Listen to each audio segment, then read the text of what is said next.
మొదటి అధ్యాయం మొదటి 4 వచనాలు చదువుతున్నాం.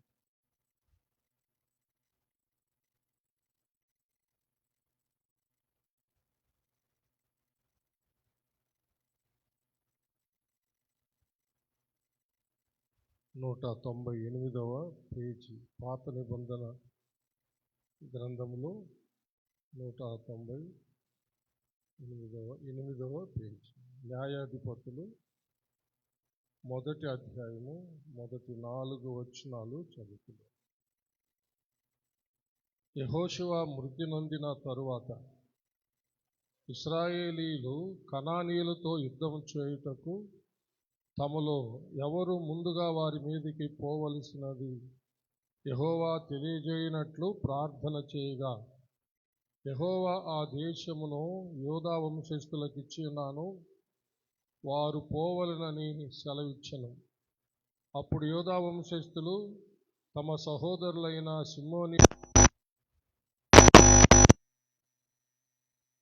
వంతులోనికి మాతో కూడా రండి, మేమును మీతో కూడా మీ వంతులోనికి వచ్చేదమని చెప్పగా, షిమ్యోనీయులు వారితో కూడా పోయిరి.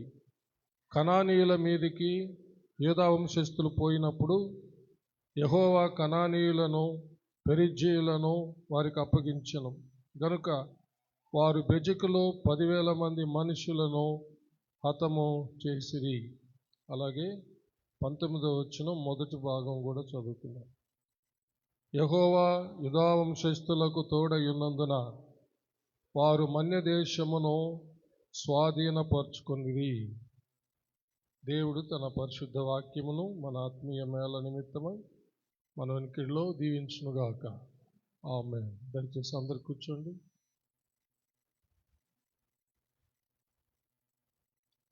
ప్రార్థన చేసుకుందాం. మహాపరిశుద్ధుడు అయిన మా ప్రియ పరలోకపు తండ్రి, దయగలిగిన మా దేవా యెహోవా, మీకు వందనములు, స్తుతులు, స్తోత్రములు చెల్లిస్తున్నాము.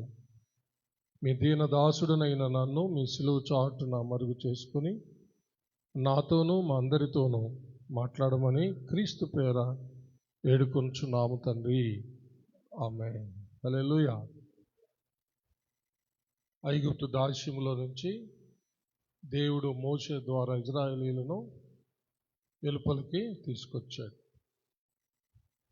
దేవుడు వాగ్దానం చేసినటువంటి కనాను దేశానికి నడిపించాడు మోషే. కానీ కనాను దేశమునకు చేర్చేటటువంటి అర్హత మోషే పోగొట్టుకున్నాడు. దానివల్ల యెహోషువ ద్వారా కనాను దేశంలోనికి ఇశ్రాయేలీయుల దేవుడు చేర్చాడనమాట. యెహోషువ కూడా చనిపోతాడు. ఆ తర్వాత మోషే లేడు, యెహోషువ లేడు. అప్పుడు ఇశ్రాయేలీయులు ఏమని ఆలోచించారంటే, మనకు అప్పగించబడినటువంటి స్థలాలు, భూభాగాలు మనం స్వతంత్రించుకోవాలి కదా. మరి ఇప్పుడు కనానీయులతో యుద్ధం చేయడానికి ఎవరు వెళ్ళాలో మొదట మనం దేవుణ్ణే అడుగుతాము అని వాళ్ళు ప్రార్థన చేస్తారనమాట. అప్పుడు దేవుడు వారికి తెలియచేస్తాడు, అది యూదా వంశస్థులకు ఇచ్చి ఉన్నాను, వారు పోవాలని చెప్పాడనమాట. అప్పుడు యూదా వారు ఏం చేశారంటే సిమ్యోనీయుల సహాయాన్ని కోరుకుంటారు.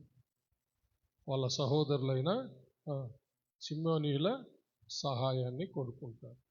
మా వంతులోకి మీరు వచ్చి మాతో కలిసి యుద్ధం చేయండి, మా స్వాస్థ్యాన్ని మేము స్వతంత్రించుకునే వరకు మీ వంతులో మేము కూడా వచ్చి సహాయం చేస్తామని చెప్పారనమాట. ఇది దేవుని యొక్క చిత్తం. దేవుడే మోషే ఉన్నప్పుడే మోషే ద్వారా చెప్పినటువంటి సంగతి.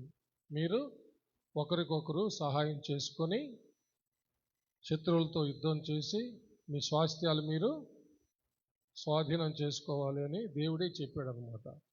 ఆ మాట ప్రకారమే వాళ్ళు యుద్ధం చేసి వాళ్ళు జయం పొందుతారు.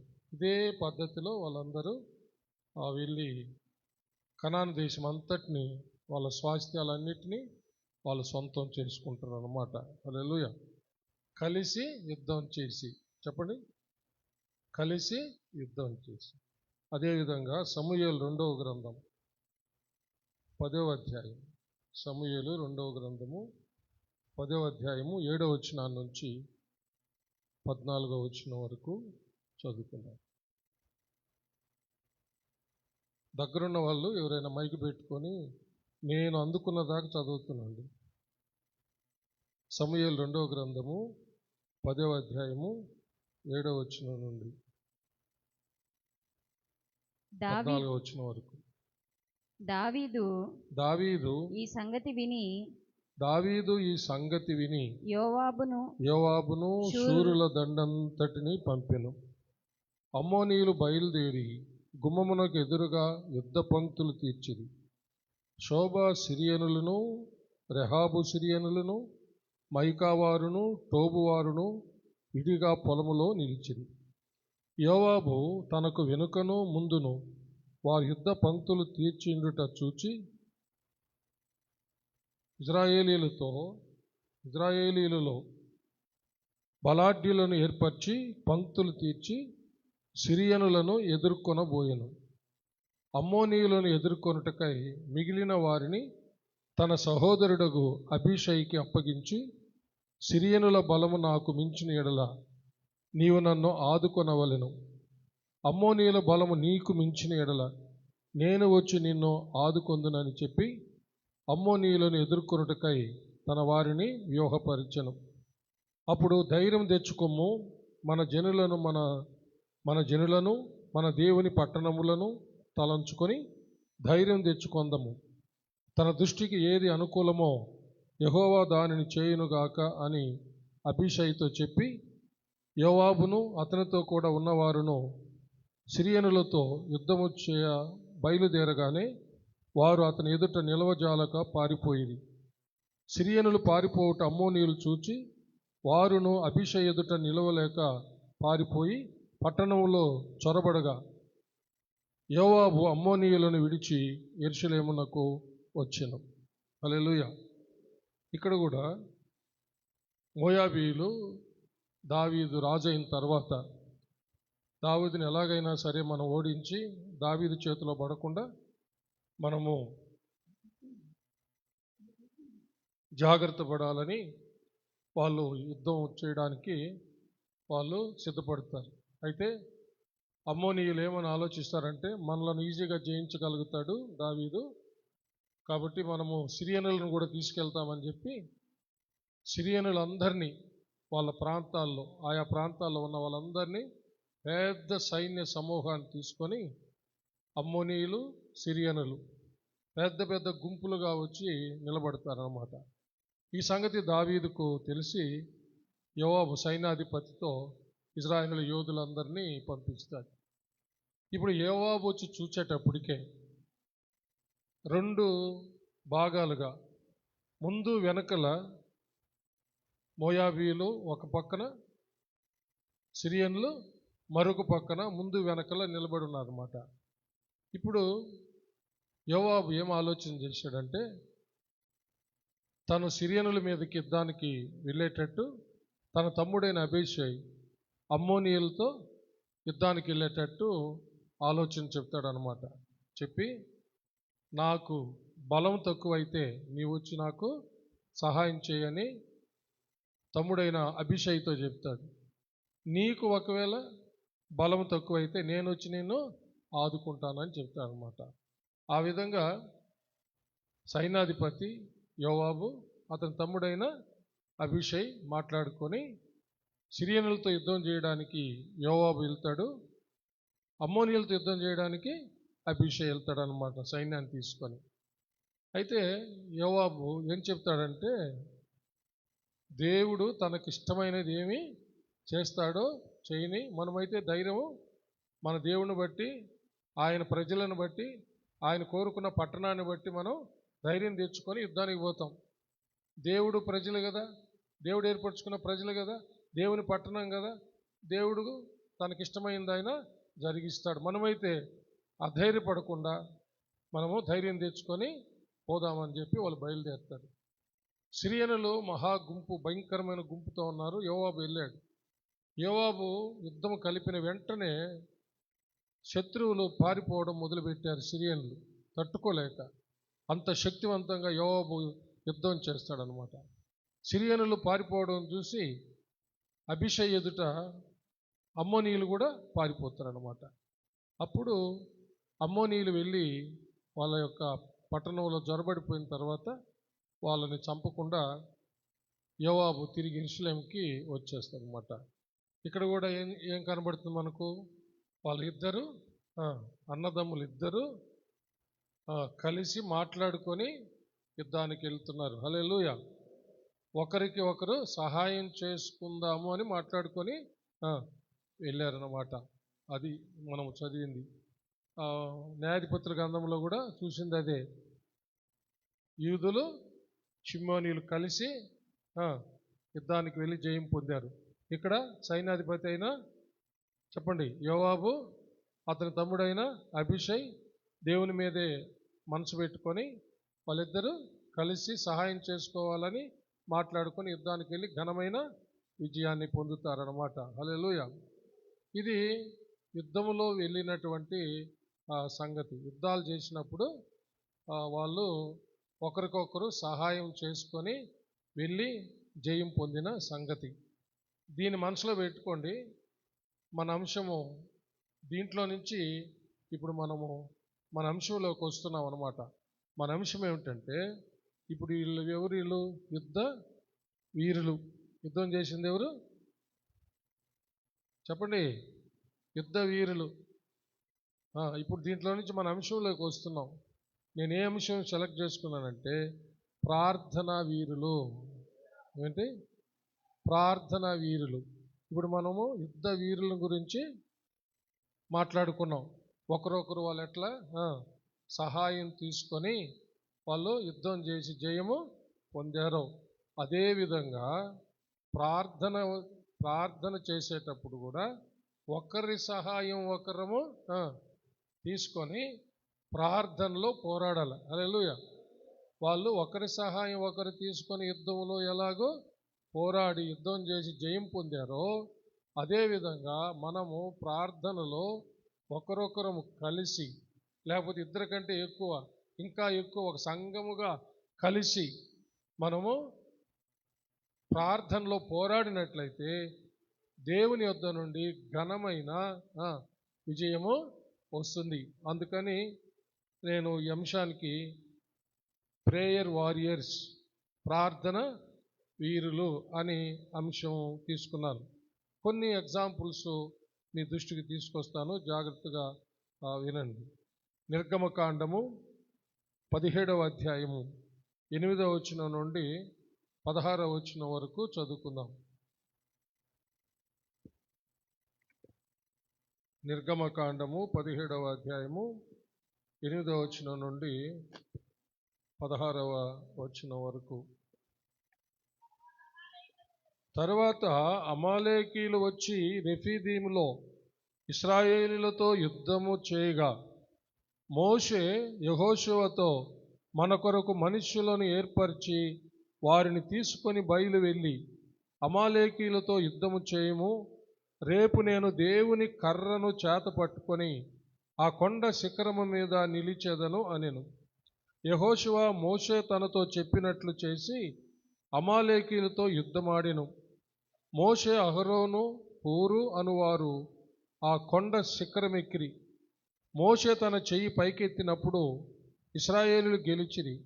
మోషే తన చెయ్యి దింపినప్పుడు అమాలేకీయులు గెలిచిరి. మోషే చేతులు బరువెక్కగా వారు ఒక రాయి తీసుకొని వచ్చి అతడు దాని మీద కూర్చున్నట్టుకై దాన్ని వేసిరి. అహరోను, హూరులు ఒకడు ఈ ప్రక్కను ఒకడు ఆ ప్రక్కను అతని చేతులను ఆదుకొనగా అతని చేతులు సూర్యుడు అస్తమించు వరకు నిలకడగా ఉండెను. అట్లు యెహోషువ కత్తి వాడి చేత అమాలేకు రాజును అతని జనులను గెలిచెను. చప్పట్లు కొట్టి దేవుణ్ణి మహిమ పరుస్తాము. హల్లెలూయా. అమాలేకీయులు ఇశ్రాయేలు మీద వాళ్ళ ప్రయాణంలో 40 సంవత్సరాలు వాళ్ళు యుద్ధం చేశారు. 40 సంవత్సరాలు వాళ్ళు యుద్ధం చేసిన తర్వాత 40 సంవత్సరాల తర్వాత దేవుడు వాళ్ళకి విజయాన్ని ఇచ్చాడు. 40 సంవత్సరాల తర్వాత ఐగుప్తు నుండి కనానుకు వెళ్తున్న వాళ్ళ ప్రయాణంలో జరిగింది ఇది. అమాలేకీయులు యుద్ధం చేయడానికి వచ్చినప్పుడు మోషే యెహోషువను యుద్ధం చేయడానికి మనుషులను తీసుకొని వెళ్ళమన్నాడు. మంచి యుద్ధ వీరులను తీసుకొని యెహోషువ యుద్ధానికి వెళ్ళాడు. మోషే అహరోను హూరులను తీసుకొని కొండ శిఖరం ఎక్కారు ప్రార్థన చేయడానికి. అక్కడ మోషే చేతులు దేవుని వైపు ఎత్తి ప్రార్థన చేస్తూ ఉంటే అక్కడ ఇశ్రాయేలీయులు గెలుస్తూ ఉన్నారు, తన ప్రజలు గెలుస్తున్నారు. ఎంతసేపు అని పెట్టుకో ఉంటాడు? బొరువెక్కుతున్నాయి, నొప్పి కదా, దిగిపోతున్నాయి. అప్పుడు ఇశ్రాయేలీయులు ఓడిపోతా ఉన్నారన్నమాట. అది గమనించిన అహరోను హూర్లు ఏం చేశారంటే ఒక మంచి బండ తీసుకొచ్చి అక్కడేసి బండ మీద మోషేని కూర్చోబెట్టి ఒక చెయ్యి అహరోను మరొక చెయ్యి హూరు ఆదుకొని చేతులు దిగకుండా పెట్టుకున్నారనమాట. సూర్యుడు అస్తమించే వరకు పట్టుకున్నారు. ఎంత బలవంతులు వాళ్ళు ఇద్దరు కదా. హల్లెలూయా, చప్పలు కొట్టి దేవుని మహిమపడతారు. అప్పుడు ఏం జరిగిందంటే ఒక అద్భుతం జరిగింది. ఇక్కడ వీళ్ళు ప్రార్థన చేస్తుంటే యెహోషువ కత్తి వాడైందంట. యెహోషువ కత్తి పదునైందంట, పదును పెట్టబడిందంట.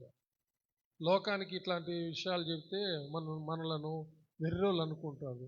అయితే మన వెర్రితనము దేవుని శక్తి మనకు. చప్పలు కొట్టాలి. హల్లెలూయా. వాళ్ళకి వెర్రితనంగా ఉంటుంది. వాళ్ళు చూడే అలాంటి ప్రసంగాలు చేసి ప్రజలను మోసం చేస్తున్నారు అంటారు. వాళ్ళు ప్రార్థన చేస్తే యుద్ధ భూమిలో యుద్ధం చేసి ఆయన కత్తి వాడేయిందంటే అయ్యంటే వాళ్ళు చెప్పే ప్రసంగాలు వినండి అని అంటారు. అది వెర్రితనంగా ఉంటుంది. అయితే రక్షించబడుచున్న మనకు దేవుని శక్తి. హల్లెలూయా. దీన్ని ఆధారం చేసుకుని మనము పరీక్షల టైంలో బిడ్డలు పరీక్షలు రాసేటప్పుడు తల్లిదండ్రులు ఉపవాసం ఉండి వాళ్ళు వచ్చేదాకా ప్రార్థన చేయమని మనం చెప్పుకొని చేస్తున్నామే. ఈ వాక్య భాగాన్ని, ఈ సందర్భాన్ని ఆధారం చేసుకుని మనం చేస్తూ ఉండేది. చేసిన వాళ్ళంతా ఘనమైన విజయాలు పొందుకుంటా ఉన్నారు అంతే. హల్లెలూయా. లోబడే వాళ్ళంతా విజయం పొందుకోవడమే. మన సంఘాల్లోనే లోబడిన వాళ్ళు అపజయం పాలవుతున్నారు అంతే. ఏదైనా అంతే. ఒక కార్యమైనా, పిల్లలు పరీక్షలు రాస్తున్నా సరే, వాళ్ళు ఆ పని మీద పోయినా వాళ్ళు వచ్చేదాకా ఆ పని అక్కడ నెరవేరాలని ఇంట్లో ఉండేవాళ్ళు ఉపవాసం ఉండి ప్రార్థన చేయాలి. ఆ వెళ్ళిన పని జరిగిపోద్ది. బిడ్డలు పరీక్ష రాస్తూ ఉంటే వాళ్ళ మైండ్ షార్ప్ అయిపోద్ది. హల్లెలూయా. వాళ్ళకి చురుకుతనం వచ్చేస్తుంది, జ్ఞాపక శక్తి పెరిగిపోద్ది, చక్కగా రాస్తారు, అన్నీ బాగా రాసేసి హైయెస్ట్ పర్సెంటేజ్తో పాస్ అయిపోతారు. ఎందుకు జరిగింది అది? వాళ్ళ పరీక్ష రాస్తుంటే తిని నిద్రపోకుండా ఆకలితో తల్లిదండ్రులు ఉపవాసం. ఒకవేళ తండ్రికి వీలు కాకపోయినా తల్లి అయినా సరే ఉపవాసం, గదిలోకి వెళ్ళి తలుపు వేసుకొని రహస్యమందు చూచు తండ్రి ప్రతిఫలం ఇస్తాడని ప్రార్థన చేస్తారే, వారి పక్షాన్ని దేవుడు ప్రతిఫలం ఇస్తాడు. చప్పలు కొట్టి దేవుడిని మహిమపరుస్తాడు. హల్లెలూయా. ఇవన్నీ దేవుడు నాకు ఈ వాక్య భాగాలు చదివేటప్పుడు ప్రాక్టికల్గా మనం చేయటానికి దేవుడు నన్ను నడిపించినటువంటి విధానాన్ని మీకు పదే పదే చెప్తానే ఉంటాను. మీరు ఎంతమంది వింటూ చేస్తారో ఆ ప్రతిఫలం మీరు అనుభవిస్తూనే ఉన్నారు. మిగతా వాళ్ళు కూడా చెయ్యండి. దేవునికి మహిమ కలుగును గాక. మత్తయి సువార్త 18వ అధ్యాయం. మత్తయి సువార్త 18వ అధ్యాయం 19-20 వచనాలు చదవండి. మరియు మీలో ఇద్దరు తాము వేడుకొను దేనిని గూర్చి అయినను భూమి మీద ఏకీభవించిన ఎడల అది పరలోకమందున్న నా తండ్రి వలన వారికి దొరుకునని మీతో చెప్పుచున్నాను. ఏలయనగా ఇద్దరు ముగ్గురు నా నామమున ఎక్కడ కూడి ఉందిరో అక్కడ నేను వారి మధ్యన ఉందునని చెప్పాను. హల్లెలూయా. చూసారా ప్రియులారా, వాక్యం ఎంత స్పష్టంగా తెలియజేస్తుందో. దేవుడు తన ఆత్మ ద్వారా యేసు ప్రభు చెప్పిన సంగతులు రాయించాడు. ఇద్దరు తాము వేడుకొను దేని గురించైనా ఏకీవించి యేసయ్య నామములో తండ్రిని అడిగితేనంట, తండ్రి తన కుమారుని నామాన్ని ఘనపరచడానికి దానిని తప్పకుండా చేస్తాడంట. చప్పలు కొట్టి దేవుని మహింపడతాం. తండ్రికి అంత ఇష్టం తన కుమారుడైన యేసు నామం అంటే. హల్లెలూయా. తన కుమారుడైన యేసు నామమును ప్రార్థన చేస్తే, ఆయన కుమారుని నామం ద్వారా మనం వెళ్ళామనుకో ఇంకా ఫెయిలే లేదన్నమాట. ఎందుకంటే ఆయన కుమారుడు అంటే ఆయనకు అంత ఇష్టం. ఎందుకంటే తన తండ్రి చిత్తాన్ని యేసుప్రభు నెరవేర్చాడు కాబట్టి కుమారుడంటే, తన సొంత కుమారుడంటే ఎంతో ఇష్టం.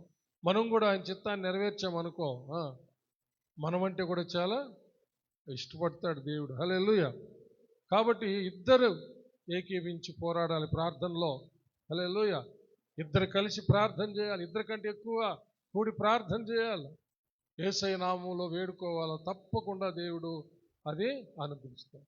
చాలాసార్లు మీకు చెప్తా ఉంటాను నేను, ఈ ఇద్దరు అనే మాట కుటుంబంలో భార్యాభర్తలు ఏక శరీరం కాబట్టి భార్యాభర్తలు ఏకీవించి గనక ప్రార్థన చేయగలిగితే, హల్లెలూయా. హలో, భార్యాభర్తలు ఏక శరీరం కదా, ప్రార్థించే విషయంలో కూడా వాళ్ళు ఏకం అయితే, హల్లెలూయా, ఆ కుటుంబంలో వారు అడిగిందల్లా దేవుని దగ్గర పొందుకొని ప్రతి అవసరత వాళ్ళకి తీర్చేసుకుంటారు. కానీ నాకు చాలా పని ఉందిలే, నువ్వు పేరు చేసుకో అంటారు పురుషులు. ఇదంతా సైతాన్ని చేసేటటువంటి మోసం.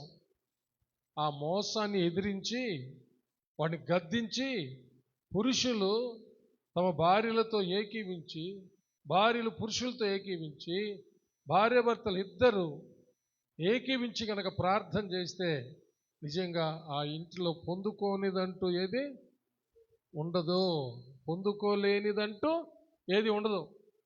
వాళ్ళ ప్రతి అవసరత వాళ్ళకు దేవుని యొద్ద నుంచి తీర్చబడిపోతుంది అన్నమాట. చప్పలు కొట్టి దేవుని మహిమపడతాం. హల్లెలూయా. ప్రసంగి గ్రంథం 4వ అధ్యాయం 9వ వచనం. ప్రసంగి గ్రంథం 4వ అధ్యాయము 9వ వచనం. సామెతలు, ప్రసంగి, కీర్తనలు, సామెతలు, ప్రసంగి, పరమగీతం.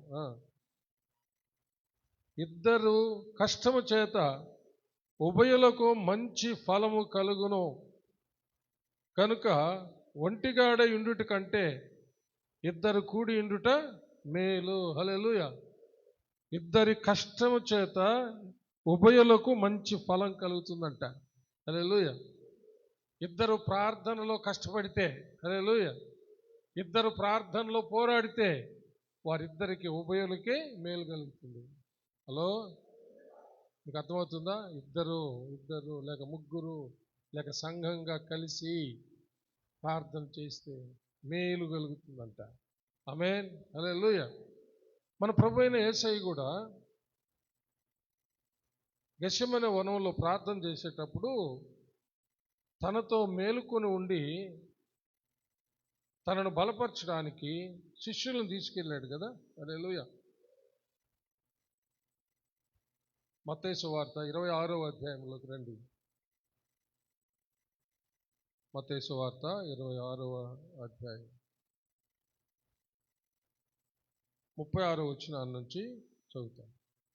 అంతటా యేసు వారితో కూడా గెత్సెమనే అనబడిన చోటికి వచ్చి, నేను అక్కడికి వెళ్ళి ప్రార్థన చేసి వచ్చు వరకు మీరు ఇక్కడ కూర్చుండుడని శిష్యులతో చెప్పి పేతురును జబదేయి ఇద్దరు కుమారులను వెంట పెట్టుకొని పోయి, అంటే పేతురు, యోహాను, యాకోబు. జబదేయి ఇద్దరు కుమారులు అంటే యోహాను, యాకోబు. పేతుర్ని, యోహాన్ని, యాకోబుని వెంట పెట్టుకుపోయాడు. మిగతా శిష్యుల్ని ఆడ కూర్చోమన్నాడు. బాగా వినాలా? వింటున్నారా? చెప్పేటప్పుడు వినాలా, చదివేటప్పుడు చూడాలా. ఎన్నిసార్లు చెప్పేది మీకు? చెప్పేటప్పుడు వినాలా, చూడమన్నప్పుడు చదివేటప్పుడు ఆ బైబిల్ చూడాలా. ఆ జబదేయి కుమారులు అంటే యోహాను, యాకోబు. పేతురు, యోహాను, యాకోబుని వెంట పెట్టుకొని పోయాడు, దగ్గరగా తీసుకెళ్ళాడు అనమాట. ఇప్పుడు చూడండి, మీరు ఇక్కడ కూర్చుండని శిష్యులతో చెప్పి పేతురును జబద ఇద్దరు కుమారులు వెంటబెట్టుకొని పోయి దుఃఖపడుటకును చింతాక్రాంతుడగుటకును మొదలుపెట్టెను. అప్పుడు యేసు, మరణమగునంతగా నా ప్రాణం బహు దుఃఖములో మునిగి ఉన్నది, మీరిక్కడ నిలిచి నాతో కూడా మెలకువగా ఉండుడని వారితో చెప్పాడు. చూసారా, మరణమగునంతగా నా ప్రాణము దుఃఖిస్తూ ఉంది, మీరు మేలుకో ఉండండి. దేనికి అడుగుతున్నాడు మేము మేలుకోమని? Some support. హల్లెలూయా. ఏంటి? ప్రభు ప్రార్థన చేస్తూ ఉన్నాడు. మరణమగినంతగా చెమట రక్త బిందువులు అయ్యేంతగా ఆయన ప్రార్థన చేస్తూ ఉన్నాడు. వీళ్ళని మేలుకొని ఉండమన్నాడు. దానికి రెండు అర్థాలు ఉన్నాయి. ప్రభు ఎలా ప్రార్థన చేస్తున్నాడో చూచి వాళ్ళు నేర్చుకోవాలనేది ఒకటి. రెండవది, ప్రార్థన చేసే వాళ్ళకి ఆ సపోర్ట్ కావాలి. హల్లెలూయా. మోషే ప్రార్థన చేస్తూ ఉన్నాడు, అహరోను హూరులో ఆదుకుంటూ ఉన్నారన్నమాట. వాళ్ళు మేలుకొని ఉండమన్నాడు. మేలుకొని శోధనలు పడకుండా ప్రార్థన చేయమన్నాడు. అలాగనే తర్వాత 39వ వచనం, కొంత దూరం వెళ్ళి సాగిలపడి, నా తండ్రి, సాధ్యమతి గిన్నె నా యొద్ద నుండి తొలగిపోనిమ్ము, అయినను నా ఇష్ట ప్రకారం కాదు, నీ చిత్త ప్రకారమే కానిమ్మని ప్రార్థించెను. ఆయన మరలా శిష్యుల యొద్దకు వచ్చి వారు నిద్రించుట చూచి, ఒక గడి అయినా నాతో కూడా మేలుకొని ఉండలేరా? చూసారా, ఒక గడి అంటే గంట, ఒక గంట అయినా నాతో కూడా మేలుకొని ఉండలేరా? నాకు తోడుగా, హలో, నాకు తోడుగా, అండగా, సపోర్ట్గా. సరే, యేసయ్యే అలాగ అడుగుతా ఉన్నాడు. ఒక గంట అయినా, గడి అయినా నా కోసం మేలుకొని ఉండలేరా మీరు అని. ఇంకా యేసయ్య మానవ శరీరం ధరించుకొని వచ్చినటువంటి సాక్షాత్తు దేవుడే, కుమారుడైన దేవుడే. అది అవసరమైతే మనకు అవసరం లేదా? హలో, మనం ఒకరొకరు ఆదుకుంటూ ఒకరొకరు కలుసుకొని ప్రార్థన చేయటం ఎంత అవసరము. ఇంతకుముందు ఆన్లైన్ ప్రేయర్స్ చాలా ఘనంగా జరుపుకున్నాం, చాలా ఆశీర్వాదకరంగా జరుపుకున్నాం. కొన్ని కారణాల వల్ల మానేశాను, కానీ నాకైతే ఇప్పటికి కూడా ఇష్టం లేదు మానడం. కొన్ని కారణాల వల్ల మానేసాం. దానికి ప్రత్యామ్నాయంగా సెకండ్ సాటర్డే జరుపుకొని కొంచెం తృప్తి పడుతున్నా అంతే. కానీ అప్పుడు పడినంత తృప్తి నాకు నిజంగా లేదు. ఎందుకంటే సాయంత్రము 7:30కి స్టార్ట్ చేస్తే ఆల్నైట్ ప్రేయరు, మరుసటి రోజు ఏకోజామున 5 గంటలకి మళ్ళీ పాట పాడుతూ ఉంటే మధ్యలో వెళ్ళిపోయి నిద్రపోయిన వాళ్ళందరూ వచ్చి మళ్ళీ కలుసుకునే వాళ్ళు అనమాట. ఎండబడిపోతే అట్లా జరుపుకున్నాం ఆల్ నైట్ ప్రేయర్స్. మనం దేవుని సన్నిధిని అనుభవించాం. పాస్టమ్మ గారు దర్శనం పొందింది అప్పుడే. దేవదూత వచ్చి, అప్పుడు ఒక పాకలో పెడుతున్నాం వసారాలు, దేవదూత వచ్చి పైన రెక్కలు చాచి ఉండడం చూసి అరిచి పెద్ద పాస్టమ్మ తెలియజేసింది అనమాట. ఎందుకు అట్లా అరిచినావంటే దూత వచ్చాడని. హల్లెలూయా. దేవునికి మహిమ కలుగును గాక. నిజంగా అలాగప్పుడు కొందరితో రమేష్ పాస్టర్ గారు వచ్చేవాడు, నేను ఒక సందేశము, రమేష్ పాస్టర్ గారు ఒక సందేశము మాట్లాడుకునే వాళ్ళం. నాతో నిద్రపోకుండా ఉండేవాళ్ళు చాలామంది ఉండేవాళ్ళు. కొందరి మధ్యలో వెళ్ళి మళ్ళీ ఉదయాన్నే ఎండబడేటప్పటికే దమ్ము కొడతా ఉంటే వచ్చి కలుసుకునేవాళ్ళు అనమాట. ఎంత దేవుని సన్నిధిలో రాత్రి అంతా గడపడం ఎంత ఆశీర్వాదకరంగా ఉన్నిందో నేను చెప్పలేను ప్రియులారా. హల్లెలూయా. దేవునికి మహిమ కలుగును గాక. ప్రభు అంటున్నాడు, నా కోసం ఒక గంటైనా మేలుకొని ఉండలేరా? మరణమగినంతగా వేదన పడుతున్నాడు, చెమట రక్త బిందువులు ఎంతగా ప్రార్థన చేస్తున్నాడు. అలాగా ఒక ఇంటికి సమస్య వచ్చింది, భయంకరమైన సమస్య వచ్చింది, తట్టుకోలేని బాధల్లో ఉన్నారు. వాళ్ళ కోసం మనం కూడా మేలుకొని వాళ్ళతో కలిసి ప్రార్థన చేయగలగాల. అదే సహోదర ప్రేమ. చెప్పలు కూడా దేవుని మహిమ పెడతాం. Praise lord. హల్లెలూయా. దేవునికి మహిమ కలుగును గాక. అపోస్తల కార్యాల గ్రంథం 12వ అధ్యాయం 5వ వచనం.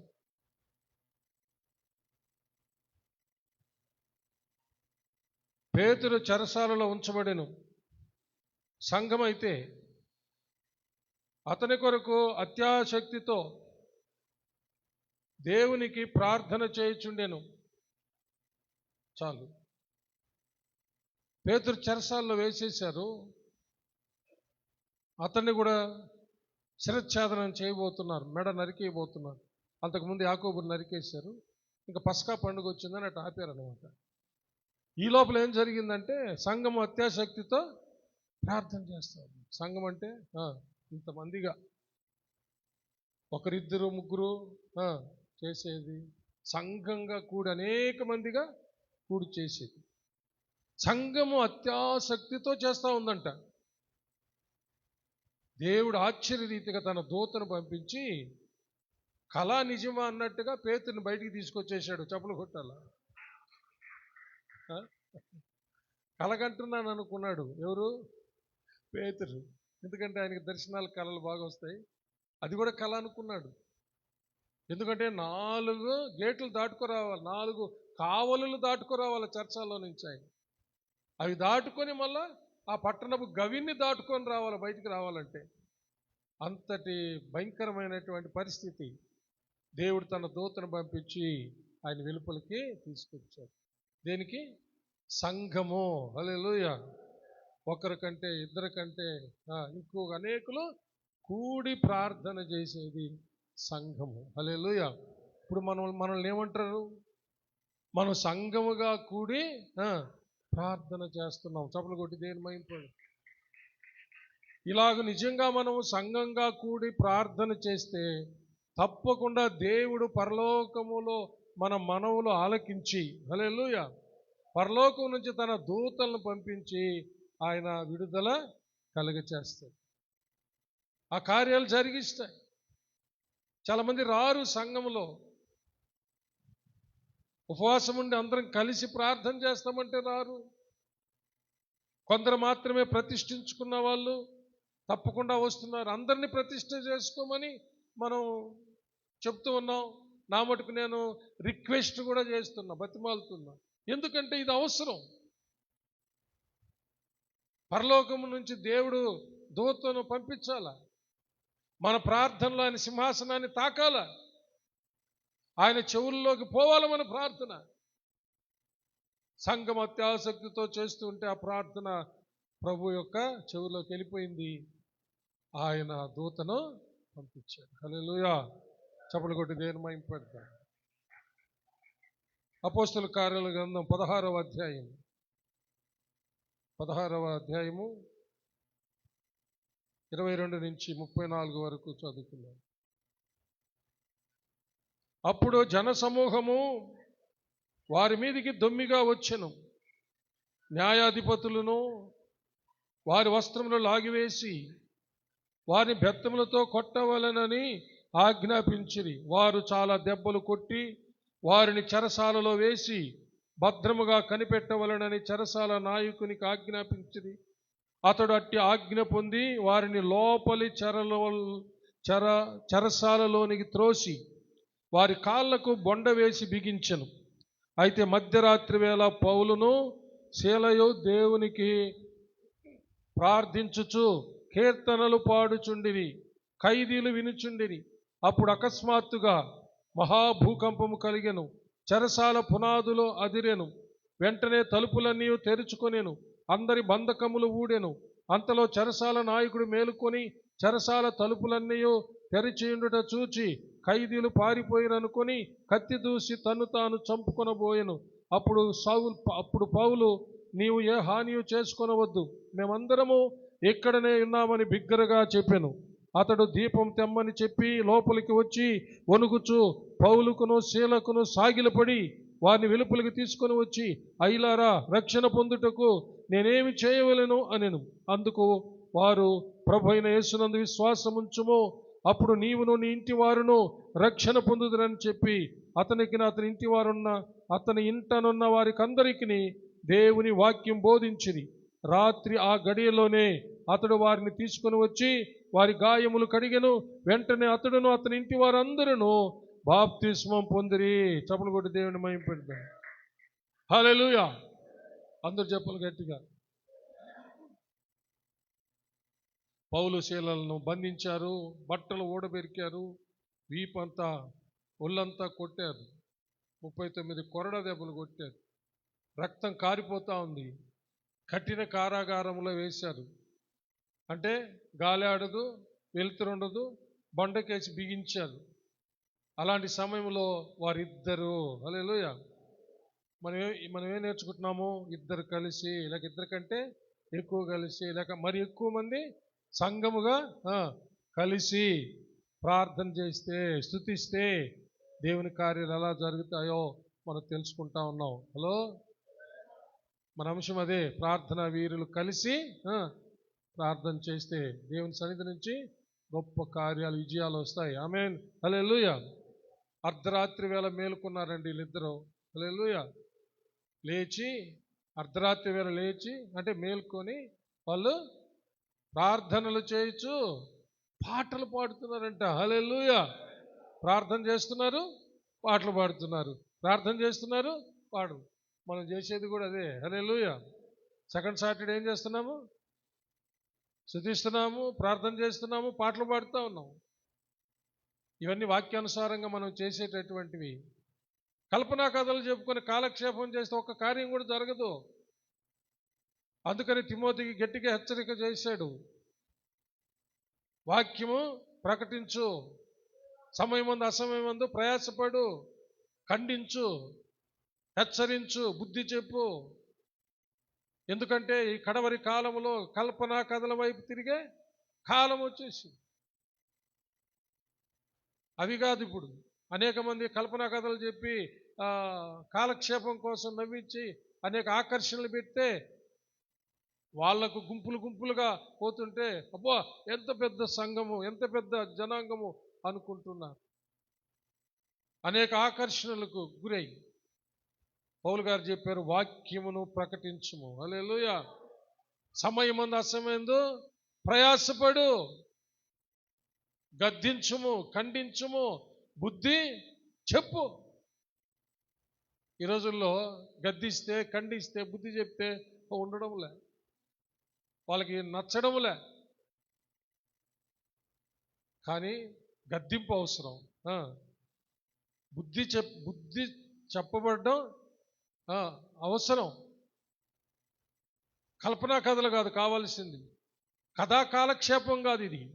హలో, మనము దేవుణ్ణి స్తుతించాలి, దేవునికి ప్రార్థనలు చేయాలి. హల్లెలూయా. దేవునికి మహిమ కలుగును గాక.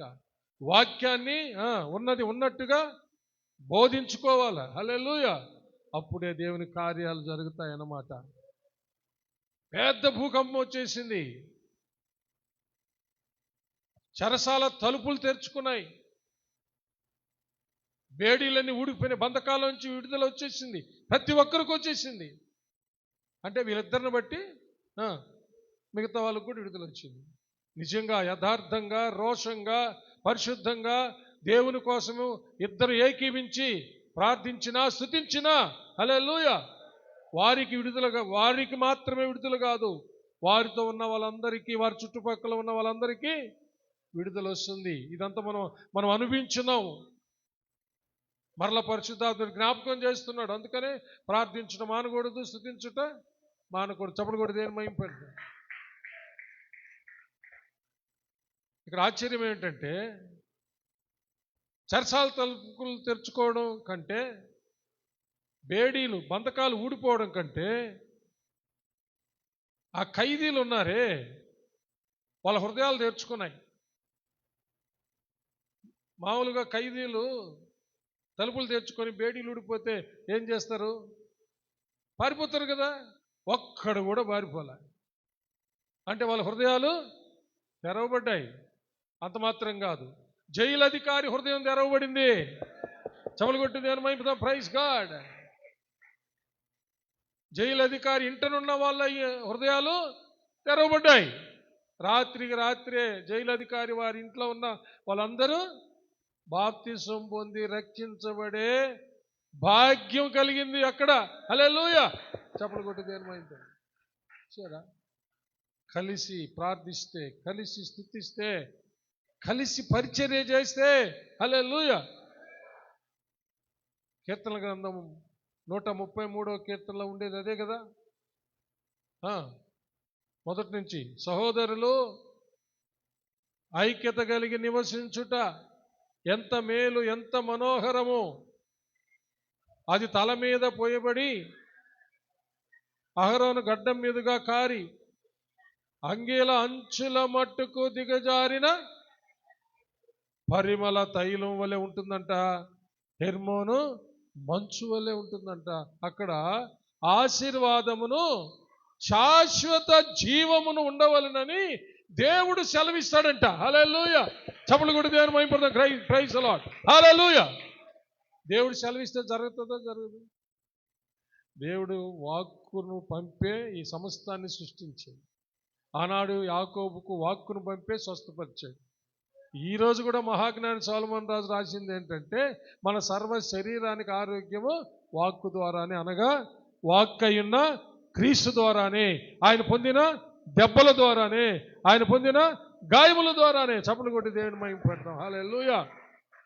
కాబట్టి ఆయన సన్నిధిలో ఉన్నటువంటి మనం అందరము ఏక మనసుతో కలిసి హల్లెలూయా మనం ప్రార్థన చేయాలా, స్తుతులు చెల్లించాలి. ఆది అపోస్తలులు మేడగదిలో చేసింది అదే. హల్లెలూయా. వాళ్ళందరూ కలిసి స్తుతిస్తూ ఉండగా, ఎడతెగక స్తోత్రాలు చెల్లిస్తూ ఉండగా, ప్రార్థిస్తూ ఉండగా పరిశుద్ధాత్మను దేవుడు పంపాడని రాయబడింది. హల్లెలూయా. మొదట లూకాసు వార్త చివరి అధ్యాయంలోకి రండి. చివరి అధ్యాయంలో సాధారణంగా ఏమంటారంటే లూకాసు వార్త యొక్క కంటిన్యూయేషనే, కొనసాగింపే అపోస్తుల కార్యం అన్నమాట. అపోస్తుల కార్యముల గ్రంథం. ఎందుకంటే లూకా గారే అపోస్తుల కార్యముల గ్రంథాన్ని రాసింది. అందుకని దీని యొక్క కొనసాగింపే అపోస్తుల కార్యాల గ్రంథం అన్నమాట. చూడండి 49వ వచనం నుంచి నేను చదువుతాను. ఇదిగో నా తండ్రి వాగ్దానం చేసినది మీ మీదకి పంపుచున్నాను, మీరు పైనుండి శక్తి పొందు వరకు పట్టణములో నిలిచిండుడని వారితో చెప్పెను. ఆయన బేతనీయ వరకు వారిని తీసుకొని పోయి చేతులెత్తి వారిని ఆశీర్వదించెను. వారిని ఆశీర్వదించుచుండగా ఆయన వారిలో నుండి ప్రత్యేకింపబడి పరలోకమునకు ఆరోహణుడాయను. వారు ఆయనకు నమస్కారం చేసి మహా ఆనందముతో యెరూషలేమునకు తిరిగి వెళ్ళిరి. ఎడతెగక దేవాలయములో ఉండి దేవుని స్తోత్రము చేయుచుండిరి. హల్లెలూయా. ఎడతెగక దేవాలయంలో ఉండి ఎడతెగక స్తోత్రాలు చెల్లిస్తూ ఉన్నారు. ఆ తర్వాత అపోస్తల కార్యాల గ్రంథం 1వ అధ్యాయము 12వ వచనం నుంచి, అప్పుడు వారు ఒలీవల వనమనబడిన కొండ నుండి యెరూషలేమునకు తిరిగి వెళ్ళిరి. ఆ కొండ యెరూషలేమునకు విశ్రాంతి దినమున నడవదగినంత సమీపమున ఉన్నది. వారు పట్టణములో ప్రవేశించి తాము బస చేయుచుండిన మేడగదిలోనికి ఎక్కిపోయిరి. వారెవరనగా పేతురు, యోహాను, యాకోబు, అంద్రెయ, ఫిలిప్పు, తోమా, బర్తలోమయి, మత్తయి, అల్ఫయి కుమారుడగు యాకోబు, జెలోతె అనబడిన సీమోను, యాకోబు కుమారుడగు యోదా అనువారు. వీరందరూ వీరితో కూడా కొందరు స్త్రీలను, యేసు తల్లి అయిన మరియయు ఆయన సహోదరులను ఏక మనస్సుతో ఎడతెగక ప్రార్థన చేయుచుండిరి. హల్లెలూయా. ఆ కాలమందు ఇంచుమించు 120 మంది సహోదరులు కూడి ఉండగా పేతురు వారి మధ్య నిలిచి ఇట్లనెను. హల్లెలూయా. దాదాపు 120 మందికి పైగా వాళ్ళు కూడి ఎడతెగక ప్రార్థనలు చేస్తున్నారు, ఎడతెగక స్తోత్రాలు చెల్లిస్తూ ఉన్నారు. అప్పుడు పెంతెకొస్తు పండుగ రోజున 2వ అధ్యాయం 1వ వచనం, పెంతెకొస్తు పండుగ దినం వచ్చినప్పుడు అందరూ ఒక చోట కూడి ఉండిరి. అప్పుడు వేగముగా వీచు బలమైన గాలి వంటి ఒక ధ్వని ఆకాశము నుండి అకస్మాత్తుగా వారు కూర్చుండి ఉన్న ఇల్లంతయు నిండెను. మరియు అగ్ని జ్వాలల వంటి నాలుకలు విభాగింపబడినట్లుగా వారికి కనబడి వారిలో ఒక్కొక్కరి మీద వ్రాలగా అందరూ పరిశుద్ధాత్మతో నిండిన వారై ఆ ఆత్మ వారికి వాక్శక్తి అనుగ్రహించిన కొలది అన్య భాషలతో మాట్లాడసాగిరి. చప్పట్లు కొట్టి దేవుని మహిమపడదాం. Praise the lord. హల్లెలూయా. కాబట్టి అనేక మంది కూడి ప్రార్థించడం ద్వారా, దేవుని స్తుతించడం ద్వారా కనీసం అట్లీస్ట్ 2 members, 2 believers, 2 విశ్వాసులు కనీసం ఏకీభించి దేవుని స్తుతిస్తే, ప్రార్థిస్తే, ఆ 2 భార్యాభర్తలు అయితే హల్లెలూయా. ప్రియులారా, దేవుని సన్నిధి వాళ్ళతోనే ఉంటుంది. హల్లెలూయా. వాళ్ళు అడిగింది దేవుడు వాళ్ళకి ఇస్తాడు. కాబట్టి ఇలాగ అందరూ కలిసి ప్రార్థించే సమయాల్లో ఎవ్వరు నిజంగా ఇది అర్థం చేసుకుంటే వాళ్ళు ఇంకా ఆబ్సెంట్ కానే గారంతే. ఈ సందేశం నిజంగా ఎంతమంది అర్థం చేసుకున్నారో వాళ్ళు ఎప్పుడైనా ఇలాగ సమాజంగా కూడి, సంఘంగా కూడి దేవుని స్తుతించి ప్రార్థించితే ఎంత మేలో, ఎంత ఘన విజయాలో విన్నటువంటి వాళ్ళు ఇలాగ కూడుకోవడం అంటూ పాస్టర్ నోట ప్రకటించబడిన వెంటనే ఇంకా వాళ్ళు నిజంగా ఆసక్తి కలిగిన వాళ్ళు ఎంతో సంతోషపడి అందరూ కలుసుకొని దేవుని స్తుతించడానికి, ప్రార్థించడానికి, విజ్ఞాపనలు చేయడానికి, ఉపవాస దినాల్లో అయితే ఉపవాసం ఉండడానికి వెనుకంజ వేయరంటాను నేను. అంతేనా? ఆ రుచి ఎరిగిన వాళ్ళు మీరంతా. హల్లెలూయా.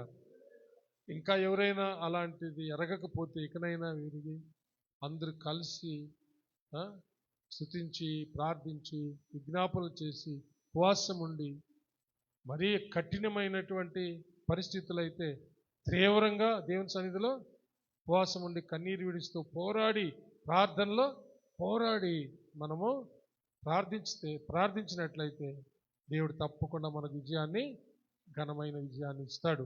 దేవుడు అట్టి కృప మనకందరికీ తన ఆత్మ ద్వారా దయచేయునుగాక. ఆమేన్. హల్లెలూయా. మనమందరం లేచి నిలబడి ఒక మంచి తీర్మానంతో వెళ్దామండి. హల్లెలూయా. రబబబబబబ ఓరి రమమ శందరి కరబరబబ. అందరూ ప్రభువుని అడుగుదాం. ప్రభువా, ఆ భాగ్యం మాకు దయచేయనండి, ఈ ధన్యత మాకు దయచేయనండి. అందరూ ప్రతి ఒక్కరు కన్ను మూసుకొని దీనంగా దేవుణ్ణి అడగండి. ప్రభువా, ఈ ధన్యత, ఈ భాగ్యం మాకు కావాలి నాయన. అందరం కలిసి స్తుతించే ధన్యత, అందరం కలిసి ప్రార్థించే ధన్యత, అందరం కలిసి ఉపవాసం ఉండి మీ సన్నిధిలో గడిపే ధన్యత. ప్రభువా, మా బిడ్డలు స్కూల్కి వెళ్ళినప్పుడు, పరీక్షలు రాసేటప్పుడు వాళ్ళ కోసం ఇంట నుండి ప్రార్థించే ధన్యత, ఉపవాసాలుండి వారి కోసం ప్రార్థించే ధన్యత. ఈ ప్రమాదకరమైన లోకంలో ఎక్కడ చూసినా ప్రమాదకరమైన పరిస్థితుల మధ్య క్షేమకరమైనటువంటి ప్రయాణాలు కలగడానికి, ఈ భయంకరమైన లోకంలో కామాంధకారులు, దుర్మార్గులు, బలత్కారులు భయంకరంగా ఉన్నటువంటి యొక్క రోజుల్లో మేము మా బిడ్డలు క్షేమంగా ఉండడానికి మేము 2-3 కలిసి ప్రార్థనలు, యాచనలు, విజ్ఞాపనలు చేయడానికి మీ కృప మాకు దయచేయండి. సంఘముతో కలిసి ఉపవసించడానికి, సంఘముతో కలిసి ప్రార్థించడానికి, సంఘముతో కలిసి స్తుతించడానికి, యాచనలు, విజ్ఞాపనలు చేయడానికి మమ్మల్ని బలపరచండి ప్రభువా. అట్టి అభిషేకం మాకు దయచేయండి ప్రభు అని అడగండి. చప్పట్లు కొట్టండి, ఆహ్వానించండి పరిశుద్ధాత్మను. పరిశుద్ధాత్మదేవా, మాకు అభిషేకం ఇవ్వండి, అట్టి అభిషేకం మాకు ఇవ్వండి తండ్రి. మీరు వాగ్దానం చేసినటువంటి మీ ఆత్మ అభిషేకాన్ని మాకు దయచేయండి, అధికంగా దయచేయండి. అడగండి అడగండి అడగండి అడగండి, తప్పకుండా దేవుడు ఇస్తాడు పిల్లరా. హల్లెలూయా. ఓ రరబబబబ శబరబరబరబ. ప్రార్థించుకుందాం. విన్న వాక్యాన్ని బట్టి సోదరుడు సుకుమార్ ముందుకు వచ్చి చిన్న ప్రార్థన చేస్తారు. అందరూ ఈ ధన్యతను పోగొట్టుకోబాకండి. భార్యాభర్తలు కలిసి ప్రార్థన చేయాలని ప్రభువుని అడగండి. కుటుంబంలో భార్యాభర్తలు కలిసి ప్రార్థించుట, స్తుతించుట, చర్చికి రావడం, ఉపవసించడం, కలిసి దేవునికి ఇవ్వడం, కలిసి దేవుని కార్యాలు చేయడం ఎంతో ధన్యత ధన్యత ధన్యత ప్రియులారా.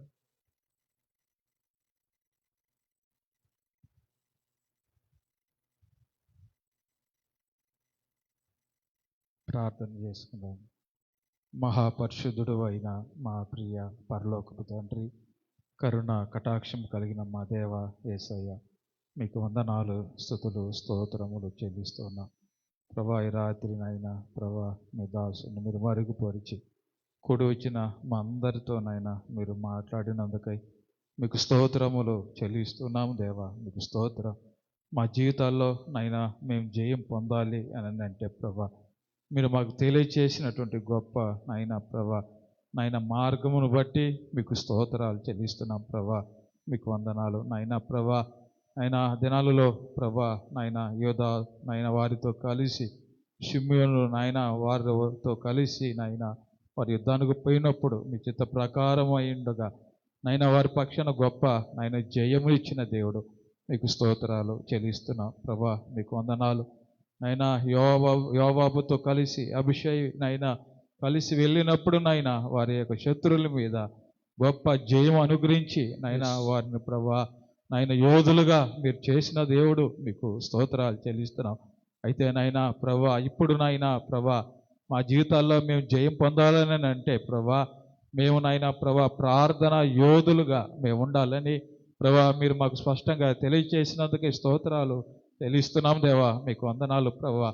అవునైనా మేము నైనా ఒకరినొకరు కలుసుకొని ప్రభా నైనా మేము నైనా ఒకరికొకరు నైనా కలిసి మేము ప్రార్థన చేసినప్పుడు ప్రభా నైనా మీరు గొప్ప జయాన్ని మీరు మాకు అనుగ్రహిస్తారని ప్రభా మీరు సెలవిచ్చారు నాయన. మీకు స్తోత్రాలు నైనా. అవును ప్రభా, ఇద్దరు కలిసి నాయన వారు పని చేస్తుండగా వారికి మంచి ఫలము దయచేసే దేవుడు, మీకు స్తోత్రాలు చెల్లిస్తున్నాం ప్రభా నాయన. మీకు వందనాలు నాయన ప్రభా. నాయన మేము నాయన మా కుటుంబాలలో నాయన భార్య భర్తలైన వారు కలిసి నాయన ప్రార్థన చేసుకునేవారుగా నాయన సంఘములో నాయన ప్రభా సంఘముగా కలిసి ప్రార్థన చేసుకునేవారుగా మేము ఉండడానికి నాయన మీ కృప నాయన మాకు దయచేయమని ప్రార్థన చేస్తున్నాం. అప్పుడే నాయన మా జీవితాల్లోనైనా మేము గొప్ప కార్యాలు చూడగలం నాయన. ఎక్కడైతే నాయన ఇద్దరు ముగ్గురు మీ నామంలో కూడి ఏకీభవించి ప్రార్థన చేస్తారో పరలోకమందున్న ప్రభా మీ తండ్రి ద్వారా నాయన మీరు మాకు అనుగ్రహిస్తానని వాగ్దానం చేసిన మా దేవా, మీకు స్తోత్రాలు నాయన. అట్టి నాయన ప్రార్థన జీవితం నాయన మేము కలిగి నాయన ప్రార్థనలో పోరాడి నాయన ప్రభా మేము జయం పొందుకోవడానికి, ప్రార్థన వీరులుగా ఉండడానికి నాయన మీ కృప మాకు దయచేయమని ప్రార్థన చేస్తున్నాం ప్రభా. అట్టి మనసు మాకు దయచేయండి నాయన. మీకు స్తోత్రాలు చెల్లిస్తున్నాం ప్రభా. ఎప్పుడైతే నాయన మేము కలుసుకొని నాయన ప్రభా కూడుకొని ఐక్యత కలిగి ఉంటామో ప్రభా అక్కడ నాయన ప్రభా నాయన అభిషేకం ఉంటుందని ప్రభా, అక్కడ ఆశీర్వాదము శాశ్వత జీవం ఉంటుందని సెలవిచ్చిన మా ప్రభా. అటు కృప మాకు దయచినైనా ప్రభా మీకు స్తోత్రం. నేను మీ సంఘముగా కూడే సమయంలో మేమందరం కూడుకొని ప్రభా కలిసి ప్రార్థన చేసుకుని ప్రభా నాయన మా జీవితాల్లో జయం పొందుకోవడానికి కృప దయచిమని ప్రార్థన చేస్తున్నాం ప్రభా. సహాయించండి. అట్టి ప్రార్థన జీవితం ప్రభా మా అందరిలో కూడా మీరు బలపరచమని ప్రభా మీ ఆత్మ ద్వారా అట్టి నైనా ప్రభా నైనా కృప మేమందరం పొందుకోవడానికి సహాయము చేయమని మీరు ఇచ్చిన శ్రేష్టమైన వర్తమానం కొరకై మీకు వందనాలు, స్తుతులు, స్తోత్రములు చెల్లిస్తూ సమస్త స్తుతి మహిమ ఘనత ప్రభావం మీకే ఆరోపిస్తూ యేసయ్య పరిశుద్ధ నామములో ప్రార్థన చేసి స్తుతించి అడిగి వేడుకొనుచున్నాము పరమ తండ్రి. ఆమేన్. సర్వశక్తి గల దేవుడు మన ప్రార్థన ఆలకించినందుకు స్తోత్రములు చెల్లించుకుందాం. దేవా స్తోత్రం, స్తోత్రం, స్తోత్రం. హల్లెలూయా, హల్లెలూయా, హల్లెలూయా. నా ప్రాణమా యెహోవాను సన్నుతించుము, నా అంతరంగముననున్న సమస్తమా ఆయన పరిశుద్ధ నామమును సన్నుతించుము. నా ప్రాణమా యెహోవాను సన్నుతించుము, ఆయన చేసిన ఉపకారములలో దేనిని మరువకుము. ఆమేన్.